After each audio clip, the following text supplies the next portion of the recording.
इसके लिए हमें कीमत ये अदा करनी पड़ेगी कि हमें सेल्फ रिस्पेक्ट अपनी जो है वो दे देनी पड़ेगी चीनियों को। क्या कानून की बालादस्ती जब तक नहीं रहेगी तो फिर आप एक और ईस्ट इंडिया कंपनी देखेंगे। चीनी बाशिंदे बारहा पाकिस्तान की सरजमीन पर पाकिस्तान के ही कानून की धज्जियां उड़ाते हुए नजर आते हैं। पाकिस्तान के कानून नाफिज करने वाले इदारे पुलिस की बार बार बेहुरमती करते हुए नजर आते हैं, लेकिन उसके बावजूद भी कहीं से भी कोई भी ऐसा कदम नहीं उठाया जाता जिसको इबरतनाक बनाया जाए और ये बताया जाए कि पाकिस्तान की सरजमीन पर पाकिस्तान के कानून का निफाज होगा। बनता हुआ नजर आया जिसके अंदर कुछ चीनी बाशिंदे जो कि इंजीनियर्स थे, कबीरवाला के इलाके में एक कैंप साइट मोटरवे पे काम करते हुए पुलिस से उनकी हाथापाई हो गई। वो पुलिस से लड़ पड़े और इस लड़ाई में इस हद तक चले गए कि पुलिस की मोबाइल पर चढ़कर धमकियां देना, वहां मौजूद सिटीजन्स को जदोकोब करना एक मामूल की सी सूरत हाल नजर आई। जैसे चीनी बाशिंदों के लिए ये कोई खास बात या कोई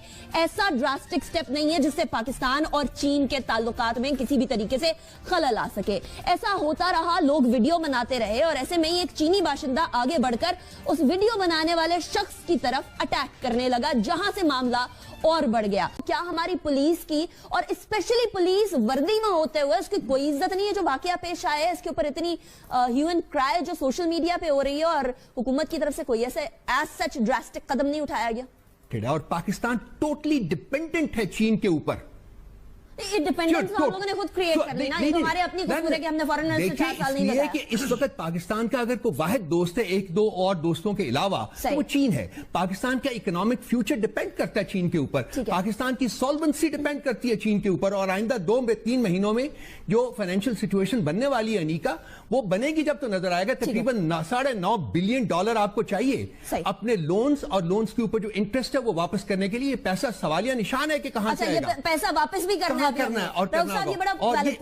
ये एक बात को मैं रिट्रेट करूंगा कि पाकिस्तान को अभी तक नहीं पता कि किन टर्म्स एंड कंडीशंस के ऊपर ये प्रोजेक्ट इंट्रोड्यूस किया गया। पाकिस्तानियों नहीं को पता, हमें नहीं पता नहीं जी, गवर्नमेंट को पता कि नहीं पता, मुझे तो नहीं पता और किसी और पाकिस्तानी को नहीं पता, शायद गवर्नमेंट को भी पूरा नहीं पता हो, उनको भी ना पता हो कि क्या वो कर रहे हैं। ठीक है, इस हद तक मिसरूल और लैक ऑफ गवर्नेंस है इस मुल्क में कि हम लोगों ने हर चीज को पॉलिटिसाइज करके रख दिया। तो फौरी तौर पर उसकी जो सजा है उसे मिलनी चाहिए और यह सोच हमें ज़हन से निकाल देनी चाहिए कि हमने सीपैक का कॉन्ट्रैक्ट क्या कर लिया, हम किसी के महकूम हो गए।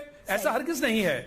सीपैक में बाकायदा चीन के अपने बेशुमार फवायद हैं। हमारे मुल्क के अंदर यह तासुर कायम किया जा रहा है कि जी सीपैक एक बहुत बड़ा एहसान है। ऐसा नहीं है। सीपैक जो है उसमें दोनों ममालिक के म्यूचुअल बेनिफिट्स हैं। चाइना की उतनी ही बड़ी जरूरत है जितनी पाकिस्तान की है। उसके बाकायदा कवायद और जवाबत हैं जिसके तहत हमने सीपैक को आगे लेकर चलना है। मगर सीपैक के बारे में हमें कितनी सारी ऐसी चीजें हैं जिन पर आज भी सवालिया निशान है। हमें यह नहीं मालूम कि सीपैक के बारे में जो कर्जा आपने कमर्शियल लोन लिया वो किस रेट पर लिया, वो आपने किस तरह लिया, कितना लिया, कैसे अदा होगा, और उस पर बहुत सारे सवालात उठ रहे हैं। फिर तो वही हाल होगा जैसे श्रीलंका का पोर्ट चाइना के हवाले कर दिया 100 साल के लिए कि ठीक है जी आप चलाइए, क्योंकि हम कर्जा नहीं वापस दे सकते थे। तो हम अगर कर्जा वापस ना दे सके तो हम किस चीज को उनके सामने रखेंगे? ये जो है पाकिस्तान, अगर चीन इस वक्त ना होता, जो रूलिंग पार्टी है वो ये क्रेडिट लेना चाहती है कि जी चीन के साथ सीपैक करवाने वाले हम हैं और अगर हम ना करते तो पाकिस्तान तबाह हो जाए। चीन और पाकिस्तान की दोस्ती के चर्चे दुनिया भर में भले ही मशहूर है, लेकिन चीन बीच बीच में पाकिस्तान को झटका देता रहता है। इसी कड़ी में चीन ने पाकिस्तान को बड़ा झटका देते हुए चीन पाकिस्तान आर्थिक गलियारे मतलब सीपैक का प्रोजेक्ट रोक दिया है। जानकारों का मानना है कि ऐसा करके चीन कूटनीतिक खेल खेल रहा है जिससे पाकिस्तान ज़्यादा ब्याज दर पर कर्ज लेने को मजबूर हो जाए। संकट के मौजूदा दौर में पाकिस्तान को मदद के लिए एक ही मुल्क दिख रहा है, वो है चीन। 3 साल पहले पाकिस्तान इकोनॉमिक कॉरिडोर यानी सीपैक में से $40 अरब निवेश का भरोसा देने वाला चीन मौजूदा वित्तीय वर्ष में अर्थव्यवस्था संभालने के लिए $5 अरब कर्ज दे चुका है और आगे भी पाकिस्तान की झोली भरने को तैयार है। लेकिन क्यों? इस सवाल पर चीन की राजधानी बीजिंग में मौजूद वरिष्ठ पत्रकार HD गुप्ता कहते हैं कि पाकिस्तान की मुश्किल को चीन मौके के तौर पर देख रहा है। इसमें दो मत नहीं है कि चीन पाकिस्तान को आर्थिक कॉलोनी बनाना चाहता है, उसके सैन्य कारण हैं। सिपेक का रूट समंदर तक जाता है और चीन को समंदर तक संपर्क की ज़रूरत है। जाहिर तौर पर चीन मददगार दिखाता है, लेकिन कई विशेषज्ञों का दावा है कि पाकिस्तान की मौजूदा मुश्किल बढ़ाने में चीन की ही अहम भूमिका है। पाकिस्तान में अर्थव्यवस्था की कई जानकार को ये भी लगता है उनका देश चीन के चंगुल में फंसता जा रहा है। पाकिस्तानी अर्थशास्त्री डॉक्टर कैंसर बंगाली की राय है कि चीन के साथ हुए समझौते में पाकिस्तान के हितों की अनदेखी हुई है। इस वक्त चीन का असर ये है कि जो पाकिस्तान चीन फ्री ट्रेड अग्रीमेंट साइन हुआ है, उससे पाकिस्तान में चीन से होने वाले आयात तो बढ़ गया है, लेकिन निर्यात नहीं बढ़ा। ये पाकिस्तान की गलती थी कि उन्होंने उस समझौते को सही तरीके से नहीं किया।